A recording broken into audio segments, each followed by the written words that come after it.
მოგესალმებით, თქვენ უყურებთ გადაცემას ევროპის დაისი. დღეს ვისაუბრებთ ევროკომისიის მორიგ სიგიჟეზე, პირდაპირ ვთქვათ, რაც Deep State-ის მორიგი განხორციელებული შეიძლება ითქვას ძალადობრივი აქტი არის მთლიან კონტინენტურ ევროპაზე თუ ღირებულებით ევროპაზე და სიღრმისეულად გავშლით იმ საკითხს, რატო ხდება ასე, რა მიზანი აქვს Deep State-ს და რატომ გადმოინაცვლა ამერიკიდან უკვე ევროპის ეპიცენტრში ამ ყველაფერმა საუბარი არის ევროკომისიის მიერ მიღებულ LGBT სტრატეგიაზე, რომელიც უახლოეს 5 წლის განმავლობაში უნდა შესრულდეს და იქ ბევრი პუნქტი არის, მათ შორის როგორ უნდა გადამზადდეს სხვადასხვა ინსტიტუტები და სხვადასხვა საჯარო მოხელეები, მაგრამ ალბათ ყველაზე საგანგაშო პუნქტი შეეხება ბავშვებს და აქ ნათქვამი არის, რომ ყოველგვარი ასაკობრივი ზღვარის გარეშე ბავშვი ნებისმიერ ასაკში, რომელიც დააიდენტიფიცირებს თავს სხვა სქესის წარმომადგენლად, მას სახელმწიფო ვალდებული ხდება, რომ იურიდიულად გაუწიოს ეს მომსახურება, შეუცვალოს მას როგორც დაბადების მოწმობაში, ისე პირადობაში, პასპორტში სქესი, რაც მე შესაკვირველია ეს არ იქნება წერტილი და ყველა ვარიანტში მე მოყვება ამას ტრანზიციის პროცესის ამ მომენტისთვის. ტრანზიციაზე არაფერი არ წერია, ტრანზიციის დავალდებულებაზე ყოველ შემთხვევაში არაფერი არ წერია ამ დოკუმენტში, მაგრამ ცალსახა არის, რომ საბოლოო გზა და მიზანი ესაა და ალბათ ყველაზე სწორი იქნება, რომ ჩვენ ამ კუთხით განვიხილოთ დღეს, რატომ არის ამ სტრატეგიაში ეს ყველაზე მნიშვნელოვანი და შემაშფოთებელი პუნქტი და რატომ დაჭირდა ეს Deep States განეხორციელებინა ესეთი გამალებული პროპაგანდით. ჩვენ პრინციპში ამ საკითხს თუ ესე დისკურსულად გავშლით, ალბათ მსგავსი მიდგომა განსაკუთრებით დაიწყო ბაიდენის ადმინისტრაციის პერიოდში. თქვენ თუ გახსოვთ, როდესაც ბაიდენის ადმინისტრაციის პირველი სამუშაო დოკუმენტები გასაჯაროდა, იყო ზუსტად ესე იგი, ტრანსგენდერების მიმართულებით სპორტული ღონისძიებების ეს გადანაწილება იყო საჯარო სკოლებზე, რომ მათ შეუძლიათ ისარგებლონ, ვინც კი ბიუჯეტიდან იღებს ფულს, იქ შეუძლიათ ვინც თავს როგორ აიდენტიფიცირებს იმ გუნდში, გინდა საფეხბურთო, გინდა საკალათბურთო, იქ ითამაშოს. შემდეგ ამ საპირფარეშოებზე სკოლებში, თუმცა საპირფარეშოები რა არის, ევროპაში მანამდე განსაკუთრებით დასავლეთ და ჩრდილოეთ ევროპაში ეს დისკურსი უკვე არსებობდა, გენდერნეიტრალური სათამაშოები, მაგალითად გენდერნეიტრალური საპირფარეშოები და ასე შემდეგ და ასე შემდეგ და სხვათა შორის ეს უფრო ეხლა ხდება საყოველთაო მეინსტრიმი, თორემ მაგალითად სკანდინავიურ ქვეყნებში ყოველთვის იყო, რომ გარკვეული დღეები არსებობდა, სადაც გინდა მუნიციპალიტეტის თანამშრომლები, გინდა თქვათ პოლიციელები, გინდა წარმომადგენლები, ვინც ბიუჯეტიდან იღებს ფულს და ეს ინსტიტუციები სხვადასხვანაირად, თქვათ, გენდერულად იყვნენ სენსიტიურები, რაც ნიშნავს იმას, რომ მაგალითად, არ ვიცი, ან რაღაცა ფორმას ჩაიცვავდნენ სხვანაირად, ან ყოველთვის სასკოლო განათლებაში ეს ყოველთვის შესული იყო სკანდინავიის ქვეყნებში, მაგრამ როდესაც ამერიკაში ხდება რაღაც, ეს ნიშნავს, რომ დიდ ესე იგი მეტროპოლიაში მოხდა და შემდეგ ეს ცენტრში უნდა გადანაწილდეს. ამ ყველაფერს თუ გავუყვებით, ნახე, ჩვენ მივდივართ გარკვეულწილად რაღაც ან ორმაგ სტანდარტ დავარქვათ, ან ცოტა აცდენა აქეთ ხარეს, ესე იგი ბავშვს არ შეუძლია ერთი მხრივ ალკოჰოლი იყიდოს, არ შეუძლია თამბაქო შეიძინოს, არ შეუძლია რაღაც კლუბში შევიდეს გასართობად, მართვის მოწმობა აიღოს, ხმამის წეს და ასე შემდეგ, მაგრამ შეუძლია და ეს ბაიდენის ადმინისტრაციამ თქვა, რასაც რითიც შემდეგ ტრამპი მოვიდა ხელისუფლებაში, იმიტომ რომ კულტურული პოლიტიკა ტრამპის იყო ფუნდამენტურად ამის საწინააღმდეგო, ხო? და მან თქვა, რომ ეს არის რაღაცა გენდერული სიგიჟე, რომელიც ხორციელდება. და არ შეუძლია მაგალითად ბავშვს, და ბავშვს შეუძლია შესაბამისად აირჩიოს გენდერი. და ბაიდენის ადმინისტრაციის პერიოდში მოხდა კიდე რა, რომ სკოლის მასწავლებელს, ამ ფსიქოლოგს და იმ რაღაცა ინტერდისციპლინარულ ჯგუფს, რომელიც მუშაობდა ამ ბავშვთან, ვინც აიდენტიფიცირებდა თავს სხვა გენდერში, არ უნდა გაემხილა მშობლისთვის.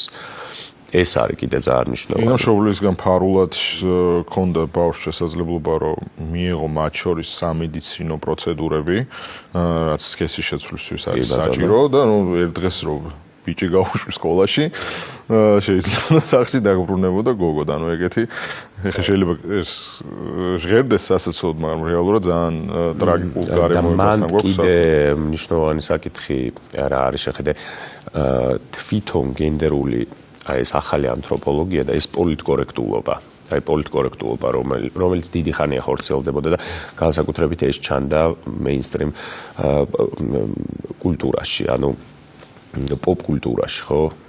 კინოში, განსაკუთრებით მუსიკაში, მეინსტრიმ ტელევიზიებში, ყველანი ერთი სტანდარტით მოქმედებდნენ. ნუ ჩვენ კინოზე ნასაუბრები გვაქვს ძალიან ხშირად, რომ კინოს ვერ გადაიღებდი და ვერ გადაიღებ თუ რაღაცა კონკრეტულ guidelines არ მიყვები, რომ უნდა იყოს ხო, უნდა იყოს ამდენი და ამდენი ასეთი უმცირესობა, ისეთი უმცირესობა, გენდერული, სექსუალური, რასობრივი, ეთნიკური, ასე შემდეგ, რელიგიური, შესაბამისად და ეს ყველაფერი უნდა მოერგოს მე ისტორიულ ფიგურებს, ისტორიის რევიზია უნდა მოხდეს ამ მთელი ამბები, მაგრამ როდესაც ეს ცდება კულტურას და გადადის უკვე ლეგალისტურ ჭრილში, ეს კიდევ უფრო სხვა საკითხია რა და კიდევ უფრო ბევრად მნიშვნელოვანი ვითარება არის მიხვდი ვიდრე ამ ყველაფერს ტოტალიტარულ ბუნებას მატებს კიდევ ის გარემოება, რომ ყველა ის ქვეყანა და ესეთები რასაკვირველია იქნებიან, ვინც შეეწინააღმდეგება ამ ევროკომისიის სტრატეგიის აღსრულებას თავის ქვეყანაში,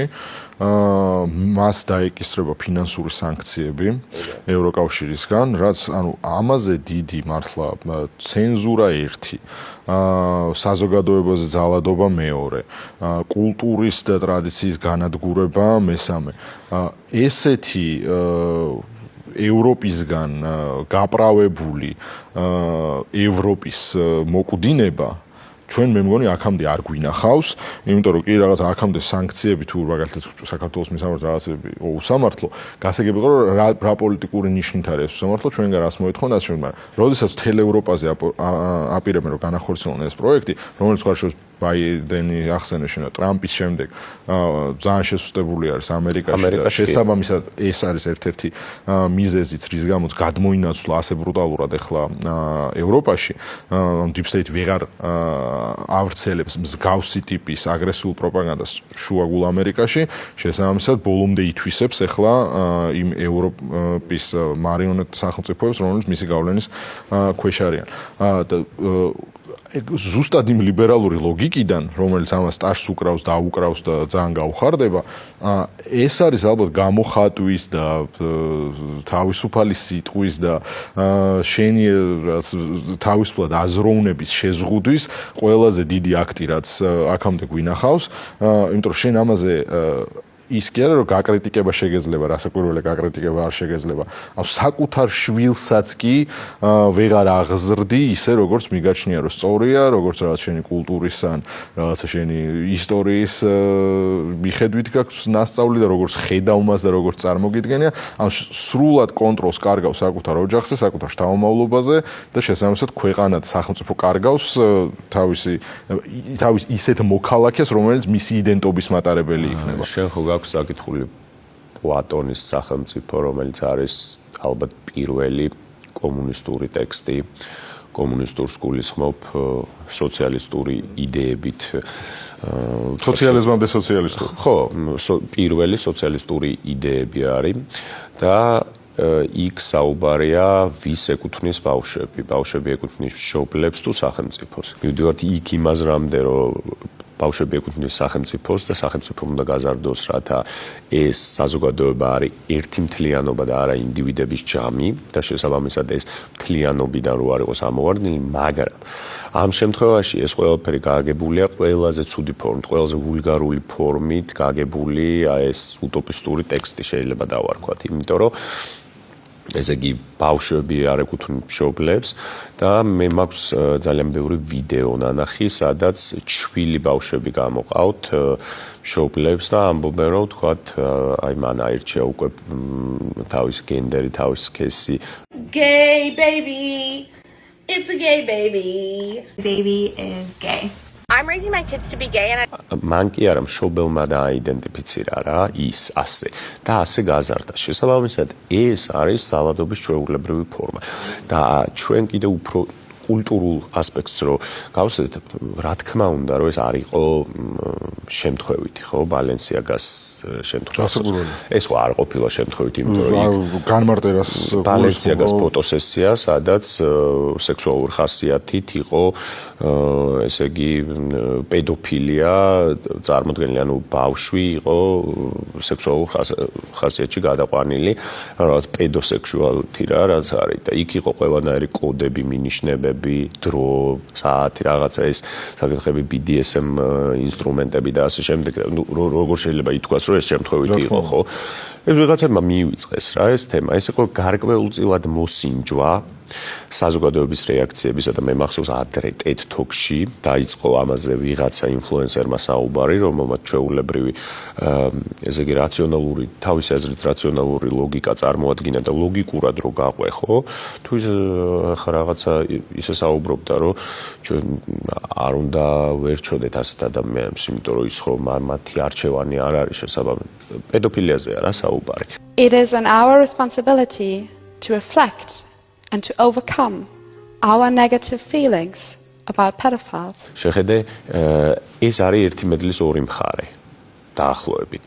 მიხდი შენ როდესაც ჩვილ ბავშვზე საუბრობ ან მის გენდერზე თან ეს არის იმ ლიბერალური ოპერიდან სადაც ამბობენ რომ ბავშვმა უნდა აერჩიოს რელიგია შემდეგ ბავშვმა უნდა აერჩიოს გაიზარდოს მიიღოს ყველა მხრიდან ინფორმაცია მიიღოს თქვათ ინფორმაცია პოლიტიკურ გარემოზე რელიგიაზე ასე შემდეგ და ასე შემდეგ და თვითონ გააკეთოს თავისუფალი არჩევანი და ამ დროს შენ უკეთებ პატარა თვეების ან წლების ბავშვს არჩევანს რომ ის სხვა სქესის წარმოადგენელი ან სხვა გენდერს ეკუთვნის ხო აი ზუსტად ის ხაზია რომ ესე იგი არ შეუძლია ალკოჰოლი შეიძინოს და სიგარეტი მაგრამ მეორე მხრივ შეუძლია ხო ანუ ეგ არ პირდაპირ წესით ოჯახს ბავშვის ჩამორთმევა ეს არის პირდაპირ წესით ოჯახის ინსტიტუტის ანულირება იმიტომ რომ შენ როდესაც არ გაქვს შესაძლებლობა საკუთარი სისხლი საკუთარი გენეტიკა ის რასაც მინიმუმ 18 წლამდე რაშიც ალბათ ყველაზე დიდ შენ ცხოვრებისეულ ინვესტიციებს აკეთებ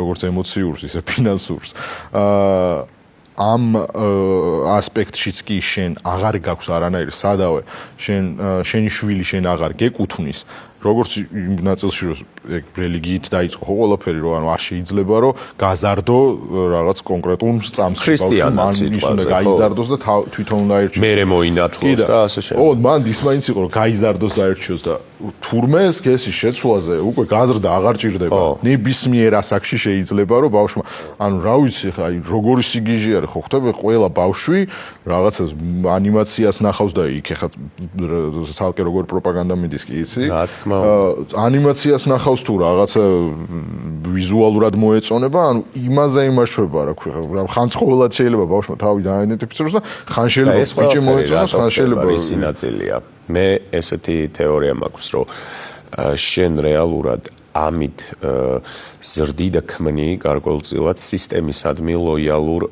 საზოგადოებას.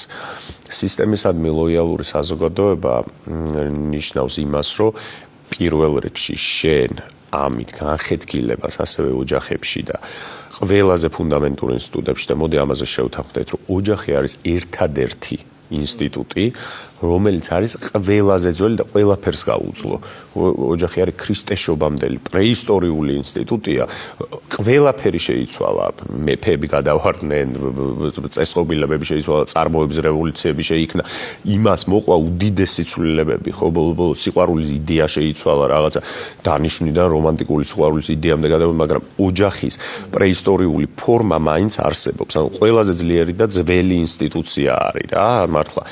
ამ პირობებში ხო, როდესაც შენ ნახე ამით სისტემისადმი ლოიალურ ერთი მხრივ ჰომოგენურ სეგმენტს კი ზრდი და მეორე მხრივ აპირისპირებ აი იმ შეგვიძლია ესე ვთქვათ კონსერვატიულ, მაგრამ შეიძლება არც იყოს კონსერვატიული, უბრალოდ რაღაცა კონსერვატიული სულისკვეთების ან რაღაცა მაინც რა ღირებულებების კონე ადამიანებთან მათ ოჯახთან ასე შემდეგ და მიხვდი რა ხდება ეგ არის პრინციპი და მეორე მხრივ არის ძალიან კარგი შანტაჟის და ვთქვათ, სავაჭრო იარაღი სხვა ქვეყნებთან, იმიტომ რომ ამას აქ უკვე ერთი შიდა პოლიტიკური, შიდა უпростоრად სოციოლოგიური და კულტურული ასპექტი და მეორე მხრივ აქ ამას საერთაშორისო ასპექტიც, ხო? და აი ამ მიმართულებით ეს არის ძალიან კარგი სავაჭრო თემა და ძალიან კარგი ისეთ სასაუბრო ინსტრუმენტი. ეგეთ დროს შენ იღებ ცარიელ ფურცელს რასრული უკვე ადამიანისგან, რომელზეც მანამდე არ განხორციელდა არანაირი კულტურული თუ სოციალური პროექტი, ამ შემთხვევაში ოჯახს და ქვეყნის იდენტობას გულისხმობ და ეს ყველაფერი ხო იფუთება როგორც ინდივიდუალიზმით, როგორც თავისუფლებით და რეალურად ამ შემთხვევაში იღებ შენ უბრალოდ გამზადებულ კოლბას, რომელშიც რაზგინე იმას ჩაასხავ, ცარიელ მომხმარებელს, იმიტომ რომ მაგალითად რაც რელიგია არ არის სამომხმარებლო სივრცე და ოჯახი არ არის სამომხმარებლო სივრცე და სქესი არ არის სამომხმარებლო სივრცე, რომ ტანსაცმელი როგორც მოგეწონება და შეიცვლი და რაღაც ერთი წლის მანძილზე რომ ერთ მიმდინარეობაზე იცმევ და ერთ იმაზე სტილზე შემდეგ წელს სრულად გამოცვალო გარდერობი და რაც იმაზე გადახვიდე ახალ ვიზუალზე, ხო? ანუ შენ ეს ყველაფერი რაღაც ასაკში უკვე უნდა გქონდეს ჩამოყალიბებული, შენ რაღაც სიმყარე უნდა გაგაჩნდეს. ეს შეიძლება არ იყოს პოლიტიკური სიმყარე, მაგრამ ელემენტარული სიმყარე, რომელიც რაც ეგზისტენციურ სიმყარესთან არის კავშირში, ის თუ შენი იდენტობა რა არის, შენი კულტურული თუ ეთნიკური თუ სოციალური მიკუთვნებულობა სად არის, ანუ ამის შესახებ შენ თუ არანაირ ცნობა არ გაგაჩნია, ეს ოჯახმა არ მოგცა, ეს სახელმწიფომ არ მოგცა. ანუ შენ თავიდან ბოლომდე დაცლილი და ცარიელი ყველაზე არათავისუფალი და შებოჭილი ადამიანი ხარ, რომელზეც შემოდი რა პროექტიც საჭირო არის განხორციელდება და რამდენად ისევ და ისევ წინ სჭრეტი დროული და სწორი გადაწყვეტილება იყო, როდესაც ამ პროპაგანდის წინააღმდეგ კანონი მივიღეთ ქართულ მოცნებამ რომ დაინიცირა და მიიღო ეს კანონ პროექტი, იმიტომ რომ ხო მაგას ხო ჩვენი ლიბერალური სივრცე ეგრე მიუდგა, რომ რასის სულელეა და ამის საჭიროება არ არის და ერთადერთი კრიტიკა რაც ისმოდა ის იყო, რომ თვითონ ლაპარაკობენ ამას, თორე არავინ ამის განხორციელებას არ აპირებს და არ გეგმავს. და უცებ ჩვენ ვიგებთ, რომ ევროპული კომისია სავალდებულოს ხდის, რომ ის კი არა შენ პროპაგანდაზე თქვა, რომ კაი, გავუშვებ ტელევიზორით, გავუშვებ რაღაცა ბილბორდებზე და ასე შემდეგ. ანუ შენ სახელმწიფო უნდა მოერგოს უკვე ამ diversity-ის სახელით და ადამიანის უფლებების დაცვის სახელით იმ გარემოებას, სადაც ბავშვი, ყველაზე მოწყვლადი და ყველაზე მოსაფრთხილებელი სუბიექტი სამყაროში ნებისმიერ ასაკში რომ გადაწყვეტს, რომ მე მოდი დღეს გოგო აღარ ვარ და ან რაღაც ხვალ ბიჭი აღარ ვარ, იმაზე უნდა იყოს გადაწყობილი მთელი ქვეყანა. და ეს ამას გვეუბნებიან, რომ ეს არის ევროპული ღირებულება და ეს არის ევროკავშირში თუ გვინდა ყოფნა, იმის ერთადერთი გზა. იმიტომ რომ ამის გარეშე მე სანქციები უნდა დაგვიგდეს. და სხვა შორის ხო ლიბერალებმა ჩვენმა შინნაზარდმა ლიბერალებმა, რომელიც გამორჩევიან ესე იგი ცოდნის არარსებობით და უკიდურესი პერიფერიის თქვათ ცნობიერებით, ეს ყველაფერი გაიგეს როგორც იდენტობის პრობლემა და ეს ყველაფერი გაიგეს როგორც რაღაცა იდენტობა და ბრძოლა თქვათ განსხვავებულ ორიენტაციასთან და ასე შემდეგ. არა, ეს არის პოსტ პერიოდი, სადაც არც იდენტობას აქვს საქმე და არაფერს. ეს არის ჩვეულებრივი სისტემისადმი ლოიალური საზოგადოების შექმნა და ეს არის სადაც სამართლებრივი პრინციპები, აი ის ადამიანის ბუნებრივი უფლებათა თეორია, ის სოციალური კონტრაქტები, რაზეც ევროპა დგას, რაზეც დასავლური საზოგადოება დგას, ის გინდა მემარცხენე, გინდა მემარჯვენე იდეები, ის ფუნდამენტური იდეები ირღვევა, რომ ესე იგი შენ არ გაქვს აქ სივრცე, სადაც კითხვას დასვავ, სადაც გააკრიტიკებ, იმიტომ რომ ეს არის ის კულტურული მარქსიზმი, ის რაღაცა ლიბერალური დემოკრატია, რომ აი ის რთული მდგომარეობა, რომელსაც შეიძლება ხო არსებობდეს ამის განსხვავებული აზრი, რომ არ ვიცი მე არ მომწონს ესე, ან შეიძლება ესე ვთქვათ. ხო, მიხვდი? არა, ეს არის ისეთი საყოველთაო უნივერსალური ჭეშმარიტება, რომელზეც არ შეიძლება კითხვის დასმაც კი. და ამის ნაწილი იყო ის კულტურული პოლიტიკა, ძეგლების ნგრევა, ესე იგი ბოლოს მივადგებით ალბათ თეორიებს სოკრატეს აუგრძალავთ, იმიტომ რომ ჰომოფობი იყო, არისტოტელე, იმიტომ რომ კალთმოძულე იყო, ძეგლებს დავანგრევთ, იმიტომ რომ ისინი არ იყვნენ საკმარისად, ანუ ამ სტანდარტზე არ იჯდა მიხვდი diversity არ არის, ძველი რაღაცა ბრიტანული ფლოტი და ეს ნაპოლეონის არმია არ იყო გენდერულად სენსიტიური და შესაბამისად არ გვჭირდება რა, ისინი ბოლოს მაქამდე მიდიხარ რა. და სულ მახსენდება მე ერთი ხუმრობა ძალიან სასაცილო იყო, რომ აი ეს diversity პოლიტიკის და რაღაცა მულტიკულტის ტიპები ფილოსოფიის რომელიღაც ესე იგი კათედრაზე ამბობდნენ, რომ აფრიკელი ფილოსოფოსები გვასწავლეთ, კაიო, მაგრამ არ ყავთ უბრალოდ რა.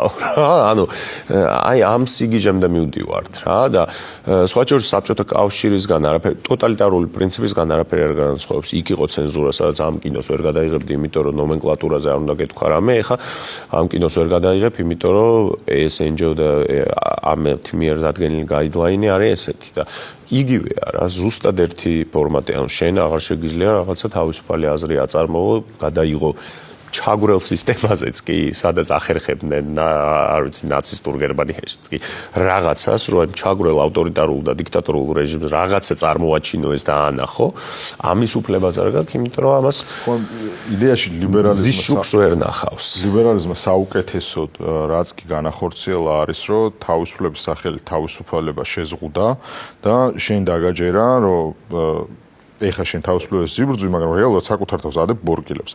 ნუ მაგას ხედავთ ჩვენ და ეს დიდი გამოღვიძება, ანუ ზუსტად ეს შეიძლება იყოს იმ დიდი გამოღვიძების, სოციალური გამოღვიძების წინაპირობა, რომელზეც უკვე ნუ ძალიან რთულია ხო, რომ ოჯახი წარმოიდგინო, რომელიც ამაზე არ იტყვის, რომ ეს ჩემთვის წითელი ხაზია. შენ სოციალურ გამოღვიძებას რას ეძახი? გამოღვიძებულია უკვე უბრალოდ პარტიები, რომლებიც ამ შემთხვევაში არიან საზოგადოების რეპრეზენტატორები და ამ ლიბერალური დემოკრატიის და ნომენკლატურის წინააღმდეგ, ისინი იბლოკებიან. დებიან, აგერ გერმანიაში ჩვენ წინა გადაცემა მიუძღვენით 16 ოპოზიციური პოლიტიკოსი, რომელიც პირდაპირ ერთ წლის განმავლობაში გაუჩინარდა და უცნაური გზებით მოკვდა. პარტიები არის, რომლებიც იკრძალებიან პირდაპირ, აგერ მოლდოვაში არჩევნები, რუმინეთში არჩევნები, პირდაპირ იჭერენ, ვინც არ აწყობთ, იჭერენ. პრორუსული ხარო და რუბლს დაუდებენ. ანუ იცი რა არის ძველი პერიოდი ტოტალიტარული დიქტატორული რეჟიმიც კი ფიქრობდა, რომ უფრო საინტერესოდ და უფრო ჭკვიანურად რაღაცა სამხილით დაეჭირეან დაეხვრიტე. მეც მაინც ვცდილობდა რუბლს დაგიდებენ და აი პრორუსული ხარ, მიხვდი? აი ფაშისტია. თორე გამოღვიძებული აბა შენ მიდი ჩაატარე ევროპაში არჩევნები ჩვეულებრივი გზით და ჩვეულებრივი მეთოდოლოგიით. სადაც ყველას თანაბარი რეკლამა ექნება, სადაც ყველას თანაბარი წარმომადგენლობა ექნება, წარმოჩენილი იქნება მეინსტრიმ მედიაში, ქუჩაში, სოციალურ ქსელებში და ასე შემდეგ და მე მიდი და ნახე რა, ვინ იქნება. არა, ხო მე მაგას ვუგონი სოციალურ გამოღვიძება, რომ მაგის საჭიროების გარეშე, როდესაც გარდატყდება პოლიტიკურ რეალობა, სადაც ბრიტანეთში გამოვიდა ამდენი ხალხი. როდესაც მაკრონი მორიგჯერზე ლეპენს აკრძალავს პირობითად, ამას მოყვება ისეთი სოციალური გამოხმაურება, რომ ეს ვეღარ დარჩება და ყვება ეგეთ სოციალური გამოხმაურება და არ ბევენ მერე და წამლავენ და კლავენ. მაგასთვის საფრანგეთს აქვს რევოლუციის კარგი გამოცდილება. ხო, ნუ მაგას უკვე დღეს და მეთოდები უფრო შეცვლილია, სხვადასხვა მართვის და კონტროლის მექანიზმები არსებობს და ძალიან რთულია ხა ჩვეულებრივი ადამიანების ასე ორგანიზება, ძალიან რთულია, მაგრამ გამოღვიძებულია ყველა მხრივ. და იცი რა მაინტერესებს, აი ამ მიმართულებით რო გავშალოთ საუბარი, ქვეყნების ურთიერთობაში ეს როგორ აისახება, განსაკუთრებით მე მაინტერესებს საქართველოს ფაქტორი და ან კანდიდატის სტატუსის მქონე ქვეყნების ფაქტორი, აი მათთან საუბარში, მათთან კანდიდატ სტატუსზე რა თქმა უნდა წინაპირობა იქნება, იმიტომ რომ ამ მომენტისთვის კანდიდატის, ანუ ასოცირება მიღებულ წევრებზე არ არის გაიდლაინში არაფერი ნათქვამი. ის ქვეყნები, რომლებიც მოლაპარაკების სტადიაზე არიან გაწევრიანების, მათთვისაც ხორციელდება ეს გაიდლაინი, ისინი ვალდებულები არიან, რომ მიიღონ ეს ინსტიტუციონალიზებული გადამზადება მთლიანი. შენ წარმოიდგინე მათ შორის ის, რასაც ჩვენთან მოყვა ეს რევოლუციური პროცესი, როდესაც პრემიერი გამოვიდა და თქვა, რომ ჩვენ შანტაჟის სივრციდან გვინდათ გავიდეთ და ამიტომ ჩვენ ყველაფერს შევასრულებთ, რაც დაგესრებული გვაქვს და მე გავხსნით. ანუ ეხლა ეს არის ჩვეულებრივი შანტაჟის იარაღი, რა თქმა უნდა. როგორც ჩვენთვის, ისე ჩვენ მსგავს ქვეყნებისთვის, რომლებიც ცდილობს რომ სუვერენიტეტული პრიზმიდან იურთიერთოს ევრობიუროკრატიასთან და ამაზე აქვთ ძალიან დიდი შეშფოთება. იმიტომ რომ ჩვენ მაგალითად პროგნოზი შეგვიძლია გავაკეთოთ, რომ ჩვენ გვეტყვიან, რომ თქვენ კანონი ოჯახურ ღირებულებების დაცვის შესახებ და შესაბამისად ეს არის ის აუცილებელი წინაპირობა, რომ გაუქმდეს თუ თქვენთან გინდათ რომ გააგრძელოთ საუბარი, იმიტომ რომ ამ მოცემულობაში სხვანაირად გამოდის, რომ შეუძლებელი არის, ხო, ჩვენი ინტეგრაცია ევროპულ სტრუქტურაში. და როგორც მაგალითად ურბანმა ილაპარაკა, ესე იგი ევროკავშირს უწოდა ელიტური დიქტატურა, იმიტომ რომ სხვა აზრი ზოგადად წარმოუდგენელია, რომ წარმოებდეს, რასაც Ursula von der Leyen და საერთოდ კიდე ევრობიუროკრატია კიდე სხვა ფენომენია, იმიტომ რომ ისინი არის წარმომადგენლობითი ორგანო, რომლებიც წარმოადგენენ თავიანთ ქვეყნებს, თავიანთ ქვეყნებში არიან ყველაზე მარგინალური და ყველაზე აუთსაიდერი ტიპები. ეს ერთი მერე არიან კორუმპირებულები, არიან deep state-ის ჩვეულებრივი აგენტები, რომლებიც აი ძალიან მარტივ რაღაცებზე არიან და მუქაჩულები, ესე ვთქვათ და გახაზულები. და ორმანმა რაც ისაუბრა, ეს არის ესე იგი მხოლოდ და მხოლოდ შანტაჟის ფორმა, სადაც ძლიერი ჩაგრავს პატარას და ეს ვრცელდება ყველა მიმართულებით. ეს არ არის მარტო ეს. ეს არის გინდა სოფლის მეურნეობა, გინდა ადგილობრივი წარმოება, ის დიდი წარმოებები, აი როგორც ქსელური მარკეტები ჭამენ სიტყვაზე პატარა ერთ რაღაცა უბნის მაღაზიებს, დაახლოებით მაგ პრინციპით ჭამენ ადგილობრივ ყველაფერს. შესაბამისად იქიდან იზრდება მიგრაცია, რა თქმა უნდა, ყველა ქვეყანას ესე მოუვიდა და ბალტიისპირეთს განსაკუთრებით და ამ პრინციპით მოქმედებს ევროკავშირი, რომელსაც აქვს ფუნდამენტური პრობლემები შიდა დემოკრატიის თვალსაზრისით, იმიტომ რომ არ ვიცი, კონსერვატიულად განწყობილი ანტილიბერალური ძალები ვერ ორგანიზდებიან და ვერ იღებენ პოლიტიკურ პროცესში მონაწილეობას, იმიტომ რომ მათ პირდაპირ ბლოკავენ და აქრობენ, კლავენ ზოგჯერ. მეორე, ეს არის ეკონომიკური გაერთიანება და კულტურული პროექტი და რაღაცა კონტინენტური ევროპა შედგა, მაგრამ ის, ვთქვათ, სამხედრო მიმართულებით არის სრულად დაცვედანებული და სრულად დემასკულინიზირებული და ფრუსტრირებული, იმიტომ რომ ვერ აწარმოებს სიტყვაზე ჭურვებს, რომელიც ვერ მიაწოდა უკრაინას და ჩრდილოეთ კორეამ ამაში მოუგო. ამას დამატებული თვითონ წარმოების მიმართულებით აქვს უდიდესი პრობლემები, იმიტომ რომ ევროპა ასევე ასოცირდებოდა ჩვენს წარმოებასთან, მაგრამ ეს ყველაფერი ეხა არის ჩინეთის და ამერიკის, ვთქვათ, კონკურენციის საგანი, მხოლოდ და ევროპა აქედან გამოთიშულია, იმიტომ რომ აი ამ ომის შედეგად, რომელიც deep state-მა დააპირისპირა შემდეგ რუსეთთან, თორე ეს რო ევროპის არჩევანი ყოფილიყო, რა თქმა უნდა, რომ ის სხვანაირ პოზიციონირებას არჩევდა, მე უფრო მეცაც გეტყვია, ეს ომი არ მოხდებოდა. იმიტომ რომ არაფერში არ აწყობდა ევროპას და შესაბამისად ევროპას გაუძვირდა პროდუქტები, როგორც არის ნავთობი, გაზი და ასე შემდეგ. შესაბამისად იქაური მუშახელი, მისი, ვთქვათ, ეს მთელი კულტურულ-სოციალური კონტექსტი და აქეთ გაძვირებული პროდუქტები წარმოებას უქმნის პრობლემას, ანუ ევროპას აქვს ყველა მიმართულებით პრობლემა და შესაბამისად deep state-ი ბოლომდე წურავს, ბოლომდე ანადგურებს ევროპას, ევროპის ხელით აშანტაჟებს სხვას და ევროპა ფაქტობრივად სოფლიო რუკაზე ხდება ერთი მარიონეტი ბუფერი, რომელსაც იყენებს სხვადასხვა მიზნებისთვის რა და ეს ერთ-ერთ ანთროპოლოგიურ უძლიერეს ცივილიზაციას, რომელმაც შექმნა ყველაფერი, უბრალოდ არ შეიძლება რა რომ მოუვიდეს და ამას დამატებული აი ეგერ მაგალითად ვიზა ლიბერალიზაციის საკითხი გაამარტივეს და დეკემბერში მიიღებენ უკვე სრულ დოკუმენტს, საიდანაც მარტივად შეეძლება ამის გადახედვა, ამის გაუქმება და ასე შემდეგ, როგორც გაუქმება მაინც სრული იქნება, მაგრამ დაინიცირება გამარტივდება. ნუ მაინც აი როგორც ბოსნიას გაუკეთეს ხო, თუ არ ვცდები და ალბანეთს გაუკეთეს ეს. ჩვენ შემთხვევაში ერთადერთი ესე იგი შანტაჟის იარაღი და ფორმა დარჩათ ეს ვიზა ლიბერალიზაცია და ნახე როგორ მდგომარეობა მივიღეთ საქართველოში.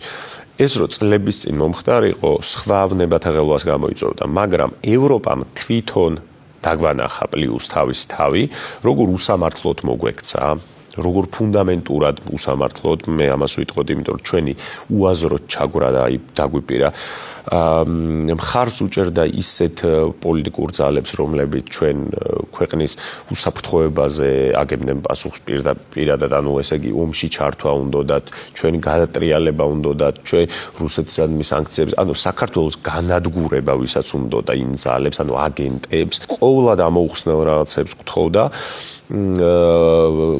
ესე იგი გაბანკროტებულ, დეფორმირებული მორალის მქონე რაღაც ბიუროკრატებს ალაპარაკებდა და ესე თითისგნევით გველაპარაკებოდა და ამ წლების განმავლობაში რომ შეხედა ქართველმა არ მინდა რა ეს, არ მინდა რა და აი ბოლო ხო ისიც წაიღონ თუ ეგრე ძალიან უნდათ და მერე რაღაც იზავენ. ჰა? ანუ დაკარგავენ და ვინ წააგებს ამით. და რეალურად ეს პროექტი, რომელიც ხორციელდება სოციოკულტურული მრავალფეროვნების და ადამიანის უფლებების დაცვის სახელით, არის ის პროექტი, რომელიც ყველაზე მეტად ართმევს როგორც კულტურულ ღირებულებას და მნიშვნელობას ყველა ევროპულ ქვეყანას, ისე ადამიანის უფლებებზე ძალადობს ალბათ ყველაზე უფრო მეტად, ვიდრე აქამდე ევროკომისიას რაიმე ტიპის ცვლილებას უძალადია. ამ თემას რასაკვირველია ჩვენ მოგვიწევს ალბათ რომ კიდე შევეხოთ შემდეგ გადაცემებში, როდესაც დავაკვირდებით უკვე როგორი პროცესები განვითარდება სხვა ქვეყნებში და რა გამოხმაურებები ექნება ამას. შევხვდებით შემდეგ კვირა დღეს 10:30-ზე კლავ პოზიტივზე. კარგად ბრძანებას.